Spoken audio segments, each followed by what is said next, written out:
Hey, I'm going to show you how to voice type really quickly so that you can complete your work when you can't use your hands. Here I have a blank Google Doc open, but of course you can do this in one that's already created for you. All you're going to do is go up to Tools and then go all the way down to Voice Typing. Brings up the microphone here and you're going to click on it to speak. This video teaches you how to use voice typing in Google Docs, period. When I use voice typing, I don't have to use my hands to type, exclamation point.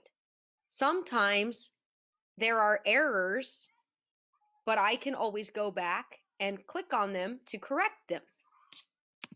You'll click off the microphone to stop, and then if there are errors, or you forget to put in some punctuation or things like that, you can just click over here and use your one good hand or whatever you need to type into them.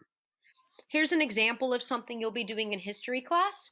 And so you can just use the hand that works for you, and you could erase a line and then type in your name. Remember, go back to Tools, go to Voice Typing. My name. There we go. You want to do your history number. 24. And there you go. So it's pretty easy to do. If you want to write out some responses and things, all you do is talk to it. I'm not expecting it to be perfect. I know that mistakes happen. If you're enunciating, it works pretty well. And remember, you can always go back in and manually fix anything that's incorrect. A big key is making sure that you're working in a pretty quiet environment.